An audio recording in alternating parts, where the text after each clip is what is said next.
Development doesn't just change the places we know in our heart, but it changes the landscape, the native species, and the cultural sites, the footprints of many of our ancestors.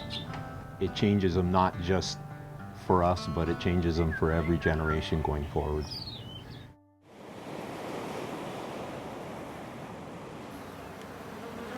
Hawaii. For all its uniqueness, these islands are faced with the same 21st century pressures as the rest of the world. Population growth, development, and limited natural resources. Living on 8 tiny islands, smack in the middle of the Pacific, with a finite amount of space and an extremely fragile ecosystem, only serves to make finding solutions more difficult.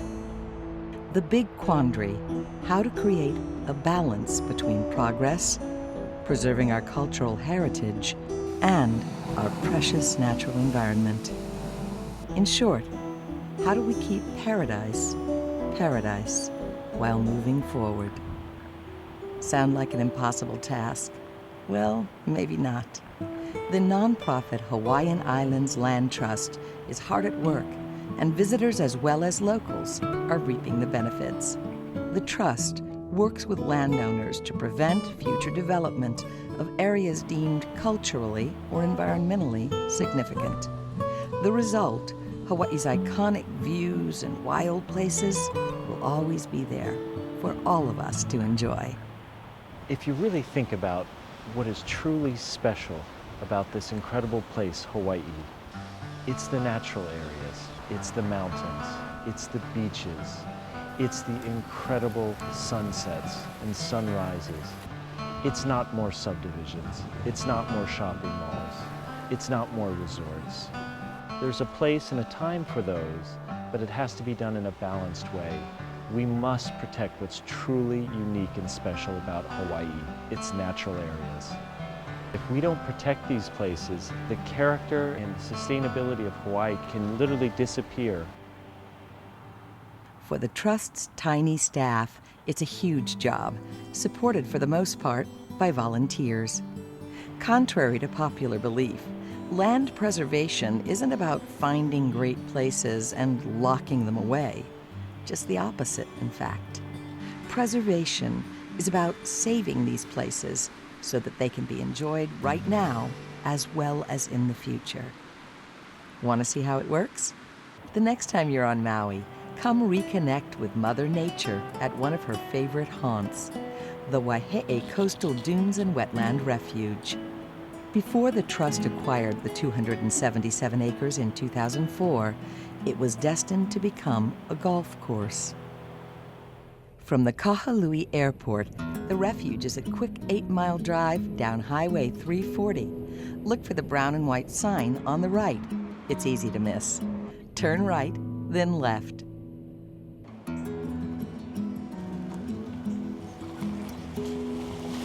Ford a small, rental car-friendly stream and drive slowly up the bumpy dirt road. Park under the trees by the beach, and you're there. There, by the way, is pretty darn breathtaking and absolutely free.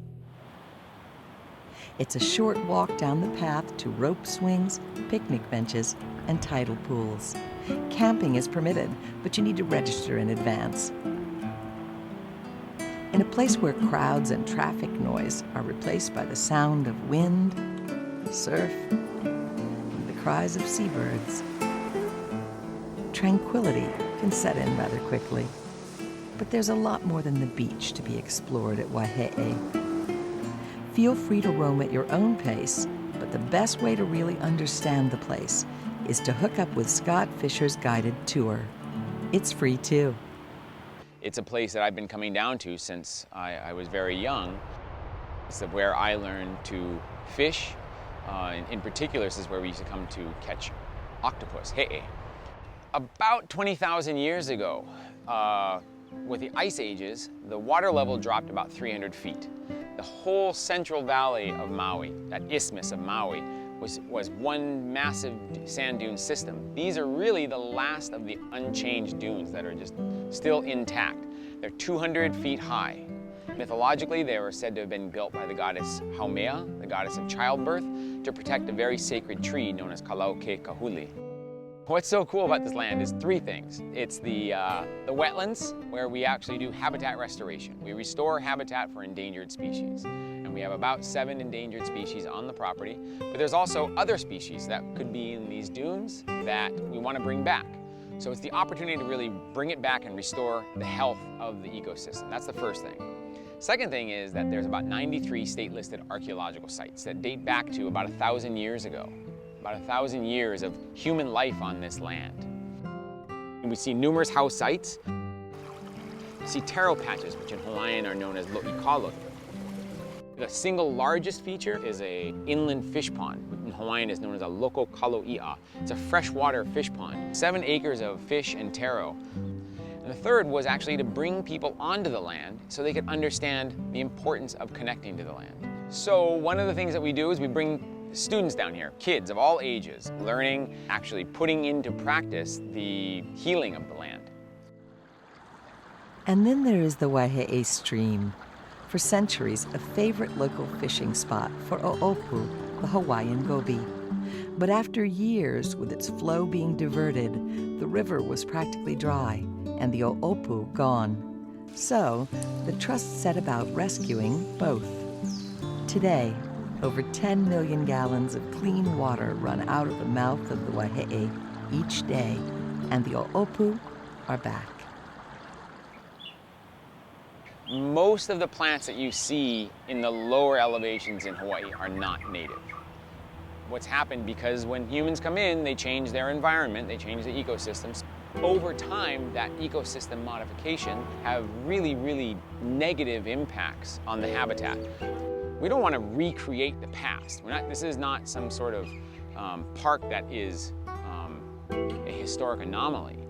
What we're really doing is we're giving the opportunity to these native species to once again thrive, to recognize that we live in relationship with all living things, and we cannot dominate and take over everything. We have to give back. Ma pu mai ke alau ka leo hea hea la e du hea hea.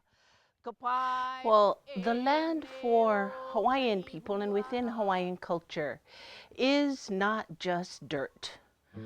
The land is our mother, our father, it is our grandparents, it is our great-grandparents for as many generations as we can think.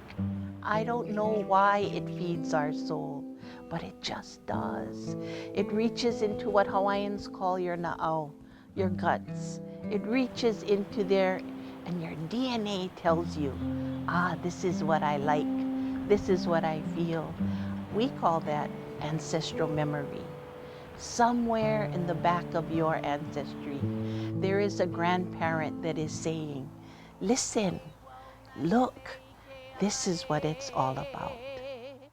Aloha.